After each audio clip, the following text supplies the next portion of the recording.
Assalamualaikum warahmatullahi wabarakatuh. Kenalkan, nama saya Wildan Muralis dengan nomor NIM 21141 kali 758, Prodi Hukum Kota Islam, Fakultas Syariah dan Hukum, Unisnu Jepara, Universitas Nahdlatul Ulama Jepara. Pada video kali ini saya buat guna memenuhi tugas bahasa Indonesia dengan dosen pengampu Bu Yusinta. Pada video ini saya akan mengulas tentang tempat wisata religi makam Mbah Sunan Kudus, juga menceritakan tentang sejarah Mbah Sunan Kudus beserta tempat-tempatnya. Berikut videonya, mari kita simak dan bersama.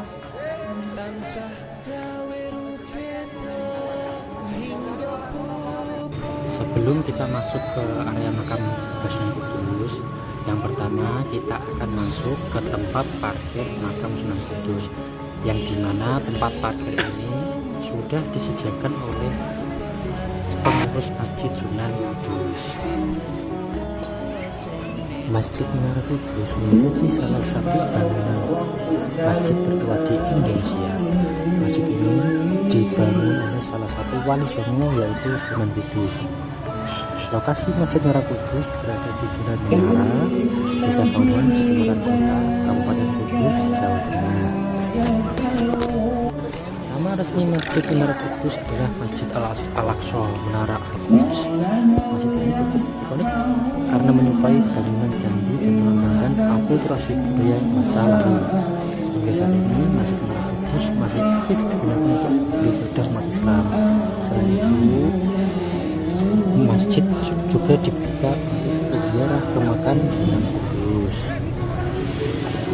Masjid Menara Kudus dibangun oleh Ja'far Shadiq atau dikenal dengan nama Sunan Kudus. Usia masjid ini disinyalir sudah hampir 500 tahun.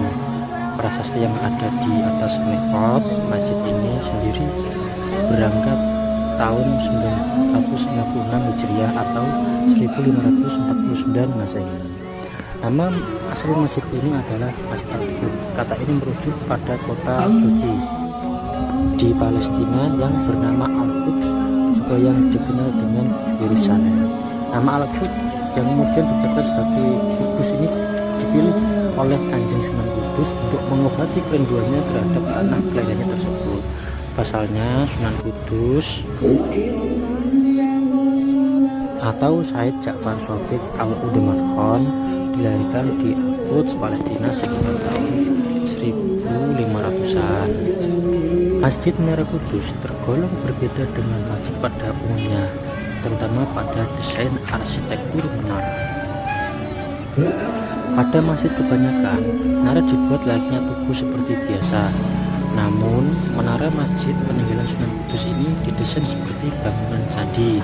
Gaya arsitektur Masjid Menara Kudus secara keseluruhan gaya tradisi seni Hindu. Hal ini dapat dilihat pada struktur dan bentuk atap berupa tumpang bersusun tiga. Sementara bangunan menara masjid menyerupai Candi Cago yang merupakan peninggalan Raja Singosari Wisuwardono. Meskipun secara umum bangunan Masjid Menara Kudus kental aroma Hindu, namun secara ornamen masjid sangat kental dengan unsur-unsur Arab dan Islam. Meskipun merupakan bangunan masjid, rupanya tetap ada mitos yang berhembus dan diyakini hingga saat ini. Mitos Masjid Menara Kudus berkaitan dengan ajian berupa raja milik Kanjeng Sunan Kudus yang disebut dengan Raja Kalacakra, yang ditanam Sunan Kudus di bagian pintu gerbang menuju komplek masjid. Pada bagian dalam Masjid Sunan Kudus terdapat bangunan berupa gapura, yang dimana gapura ini juga terdapat di bagian luar.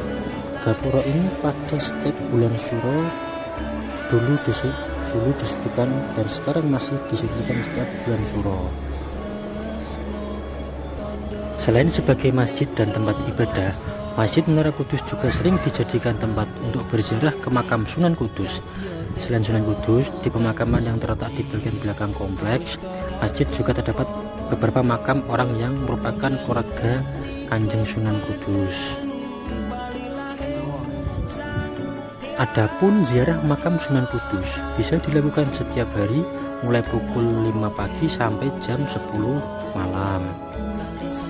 Namun untuk hari Jumat biasanya dibuka sampai larut malam, bahkan sampai semalam subuh, dan masih ramai dengan peziarah dari manca daerah di Indonesia.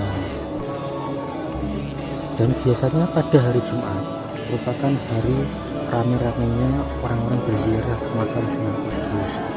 Malam Jumat juga malam Ahad biasanya tempat ini ramai berziarah. Kanjeng Sunan Kudus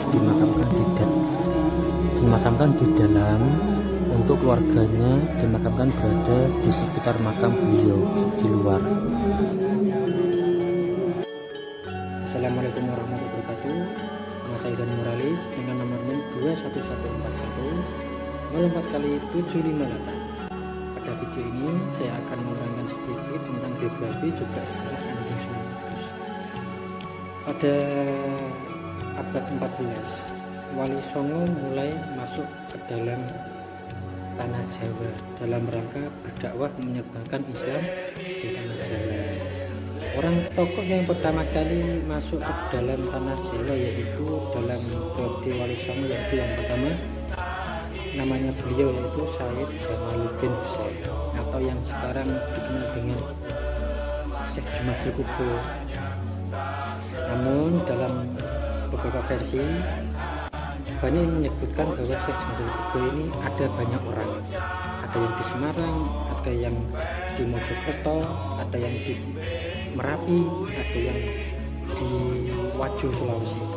Namun dari data yang saya dapatkan dari keluarga Sunan Derajat, keluarga Sunan Kudus, dari naskah kuno manuskrip yang saya dapatkan dari teman-teman saya keluarga Bani Wali Songo, beliau menyebutkan dan menegaskan bahwa makam Syed Jamaluddin Husain yang asli berada di Wajo, Sulawesi Selatan. Beliau memiliki 19 anak, di antaranya yaitu Ibrahim Asmara Kondi. Ibrahim Asmara Kondi ini berdakwah ke Palembang. Setelah berdakwah ke Palembang, beliau berdakwah ke Tuban. Namun ketika sampai di Tuban, usia beliau tidak lama, beliau meninggal dunia di Tuban. Beliau Syed Ibrahim Asmara Kondi memiliki putra yang bernama Ali Murtando, Sunan Ampel, juga Maulana Ishak. Kita fokus ke Syekh Ali Murtando. Syekh Ali Murtando memiliki anak Syed Usman Haji. Syed Usman Haji ini menikah dengan putri Sunan Ampel yaitu Syarifah Siti Syariah. Dari perkawinan mereka memiliki putra yaitu Kanjeng Sunan Kudus, atau dengan nama lengkap Syed Ja'far Shodiq bin Usman Haji bin Ali Murtado bin Jamaluddin Ibrahim bin Jamaluddin Husain bin Ahmad bin Abdullah bin Abdul Malik Al-Udin Khan. Beliau nasabnya nisbahnya ke Sayyidina Husain lewat jalur Ba'alawi. Sunan Kudus merupakan keluarga bangsawan dari Kerajaan Demak. Beliau diangkat menjadi senopati juga panglima oleh Raden Patah. Selain itu, beliau juga diangkat menjadi qadhi atau imam besar pada Masjid Sunan Demak atau Masjid Agung Demak. Cara dakwah beliau itu dengan cara pendekatan yang halus. Contohnya yaitu ketika beliau mengikat sapi pada masjidnya supaya masyarakat sekitar itu tertarik dengan ajarannya. Bahkan beliau ini melarang masyarakatnya untuk menyembelih sapi dengan maksud tidak lain hanyalah untuk toleransi kepada umat beragama. Dan tradisi itu juga perintah Mbah Sunan Kudus sampai sekarang masih terjaga. Warga Kudus sampai sekarang tidak ada yang berani menyembelih sapi dalam konteks mereka yang beragama Islam. Namun beberapa kali ini pernah ada peristiwa orang Kudus menyembelih sapi, namun dengan hasil daging sapinya berubah menjadi udang. Cerita belakang barang saya yang saya dengar untuk kebenarannya bahwa Kanjeng Sunan Kudus memiliki banyak sekali anak.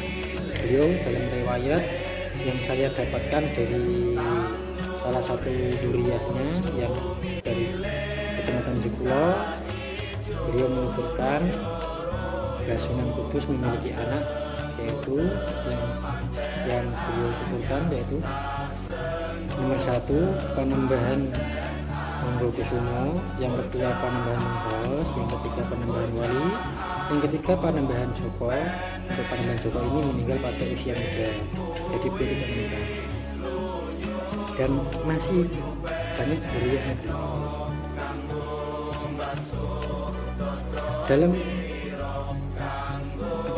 dalam dakwahnya beliau ini mengakulturasikan ajaran budaya lokal dengan ajaran Islam, dengan salah satunya yaitu beliau dalam membangun masjid ini, arsiteknya ini kental dengan budaya ini, namun juga dalam dalam ajaran-ajaran Islam itu juga banyak mengakulturasikan budaya Hindu dengan Islam, namun tidak melenceng dari syariat. Seperti contoh ada penggiring, ada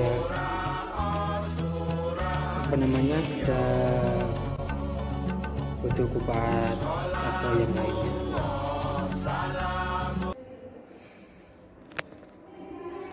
Beliau ini ada suatu riwayat kisah dari beliau ini saat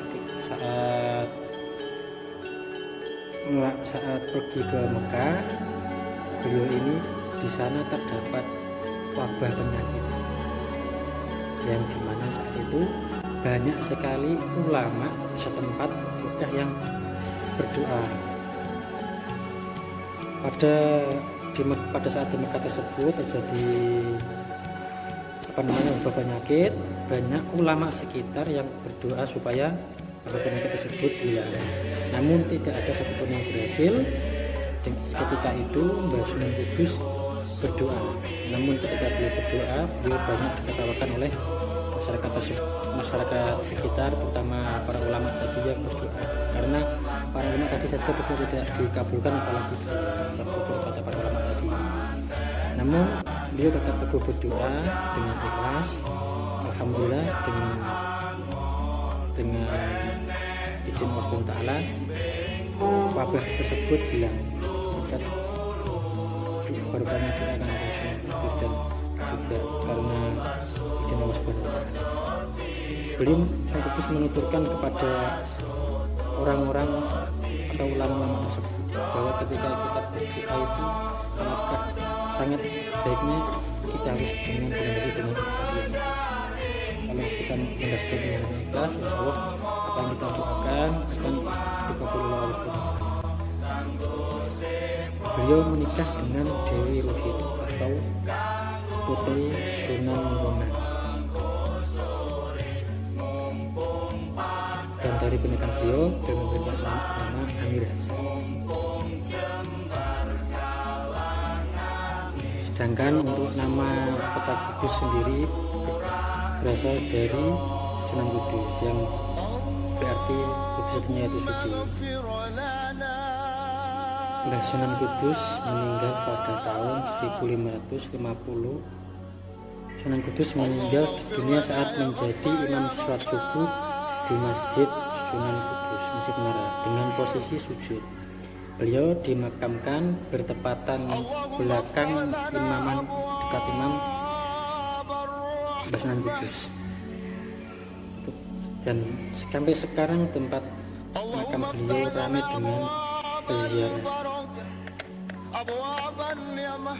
Sekian sejarah singkat Mbah Sunan Kudus yang bisa saya sampaikan. Semoga bermanfaat, dan apabila ada yang kurang saya mohon maaf sebesar-besarnya. Wassalamualaikum warahmatullahi taala wabarakatuh.